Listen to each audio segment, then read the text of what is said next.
Soalnya susah ini ya, narasumber kita ini. Susah di susah. callingnya ya. Jadwalnya padat. Padat banget. Oh, kayaknya butuh urus jadwal dulu deh. Waduh, sibuk banget dan di tahapan-tahapan Kecelakaan itu lalu juga. lintas, guys. Oh iya, lalu lintas ya. Jangan ujuk-ujuk marah ke BPJS.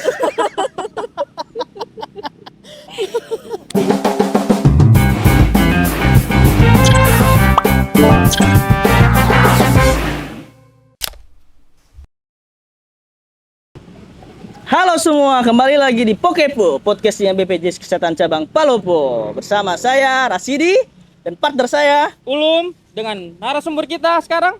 Hai Ria. Iya, hai. Kita panggilnya Hai Ria, biasa disebutkan. Hai. Dia dari bagian PMU, penjaminan. Manfaat dan utilisasi. Ya. Sebagai verifikator klaim. Halo semua. Ya. Jadi di sini tema kita mau mengangkat alur penjaminan kecelakaan lalu lintas di BPJS Kesehatan. Jadi dari Ulum dulu, nanya ke Kakak Hairia. Oke, untuk orang awam sebenarnya BPJS itu nanggung nggak sih Kecelakaan lalu lintas. kecelakaan lalu lintas itu? Oke, sebenarnya kalau sesuai peraturan presiden nih, Perpres 82 yang sekarang sudah ada perubahan jadi Perpres 59 tahun 2024. Sebenarnya untuk penjaminan kecelakaan lalu lintas itu ada program tersendirinya nih, teman-teman.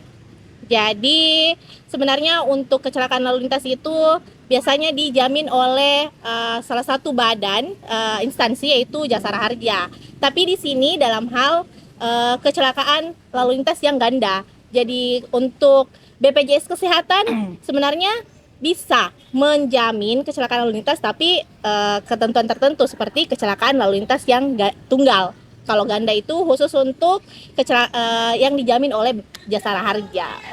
Oke, ganda dan tunggal itu sebenarnya apa bedanya? Jadi kalau kecelakaan ganda dan tunggal itu bedanya sebenarnya kalau ganda itu biasanya antara kendaraan bermotor yang satu dengan yang lainnya itu biasanya terjadi kecelakaan seperti itu. Bisa juga antara kendaraan bermotor dengan pejalan kaki. Itu sebenarnya ditanggung sama Jasara Harja. Tapi kalau pejalan kaki itu biasanya yang ditanggung sama Jasara Harja itu adalah yang pejalan kakinya. Seperti itu. Kalau yang tunggal ya misalnya jatuh sendiri pada saat berkendara, itu yang dinamakan kecelakaan lalu lintas tunggal yang bisa dijamin oleh BPJS Kesehatan. Oh, berarti tunggal itu intinya dia kecelakaan sendiri, nggak melibatkan orang lain gitu ya? Iya, betul sekali. Oke. Kalau kecelakaan itu ada plafonnya nggak ya? Kalau kecelakaan misalnya yang ditanggung sama Jasara Harja itu sudah sebenarnya ada plafonnya. Biasanya itu 20 juta kalau kecelakaan ganda. Tapi kalau di BPJS Kesehatan untuk kecelakaan tunggal sendiri itu selama ada indikasi medis dan biaya perawatan semuanya tuh tidak ada plafonnya. Pokoknya semuanya ditanggung. Semua ditanggung BPJS. Ya, BPJS. selama indikasi medis itu pasti ditanggung sama BPJS Kesehatan. Oh, nah untuk alurnya sendiri itu gimana tuh, Hairia? Kalau alurnya, untuk teman-teman sekalian nih, kalau misalnya punya keluarga atau teman atau sanak saudara dan lain-lain itu, kalau misalnya ada yang kecelakaan, yang paling pertama yang harus dilakukan adalah melakukan pelaporan di kepolisian untuk menerbitkan laporan polisi nih guys. Karena laporan polisi itu adalah salah satu syarat utama yang digunakan untuk proses penjaminan baik itu di Jasara Harja maupun juga di BPJS Kesehatan seperti itu. Yang Jadi, lapor nggak harus yang kecelakaan kan? Ya enggak lah. Kan yang kecelakaan pasti ditangani dulu ya kan di fasilitas kesehatan. Contoh nih case nih, contoh. Kalau semisal nih, Ulum kecelakaan. Nih ya. Allah. Ulum kecelakaan tapi kan kecelakaan tunggal. Ya. Toh? Yang bantu tuh orang lain biasanya tuh. Bawalah ke IGD. Nah, itu bisa apa enggak tuh? Orang lain yang mengurus Ulum, misalkan BPJS-nya di rumah sakit gitu. Ya, sebenarnya misalnya nih ya Ulum ya. Tidak Iya. minta-minta ya Ulum. Ya, ini cuma contoh loh. Oke deh. Jangan sampai ya amit-amit. Amit-amit. Jadi misalnya yang terdekat itu ternyata orang lain yang tidak tahu identitasnya ulum. Biasanya tuh rumah sakit memang sudah ada petugasnya masing-masing di rumah sakit yang memang bertanggung jawab, misalnya koordinasi terhadap instansi-instansi seperti misalnya kepolisian. Jadi kepolisian pasti biasanya rumah sakit itu menghubungi ke pihak kepolisian, atau bisa juga orang yang ngantar mungkin bisa bantu melapor ke kepolisian supaya bantu proses administrasinya, laporan polisi. Tapi dengan sambil menunggu pasti menghubungi keluarga dari si ulum seperti itu. Gitu loh. Jadi tetap bisa. Ya, jadi nggak usah khawatir. Biasanya di rumah sakit itu pasti ada petugasnya yang memang bertanggung jawab untuk koordinasi antar penjamin seperti itu. Jadi koordinasi ke kepolisian dan lain-lain. Berarti saat kecelakaan itu ditentukan dulu siapa yang mau menjamin itu?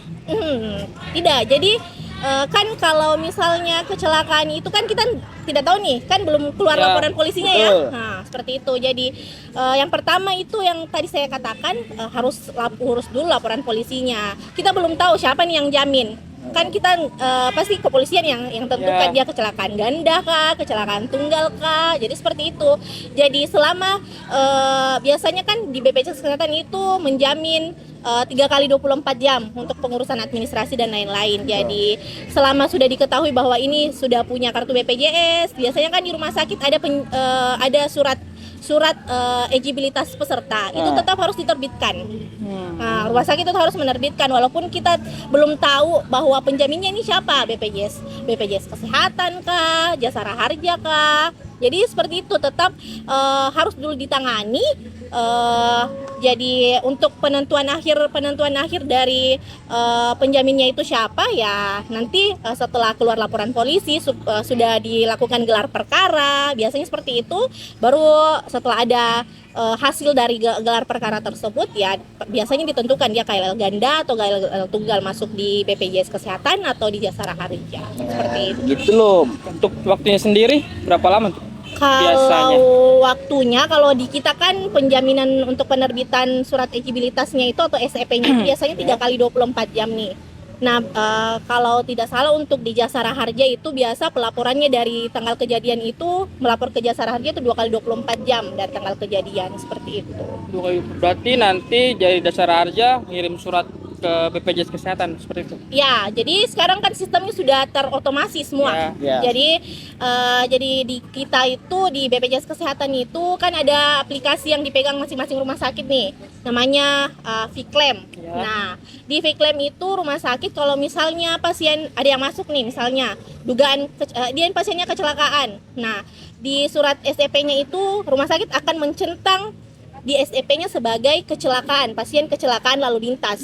Nah, setelah setelah rumah sakit melakukan pencentangan KLL nih, itu akan otomatis masuk ke aplikasinya Jasara Harja. Jadi secara sistem dari rumah sakit sendiri berarti udah terkonek lah.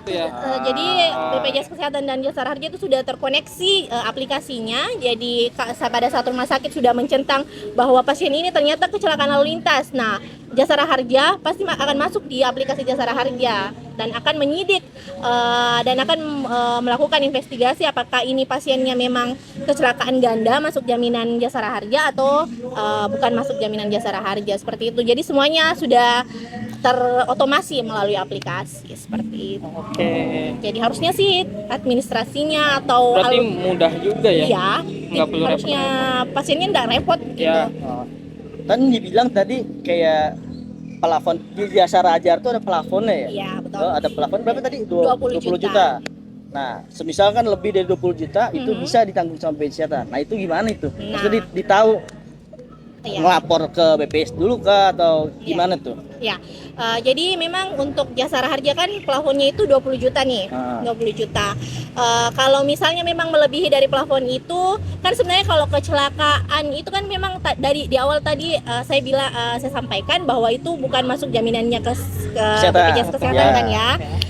Dilihat lagi nih, biasanya tuh kalau kecelakaan juga macam-macam nih guys. Misalnya pasiennya itu ternyata pekerja loh.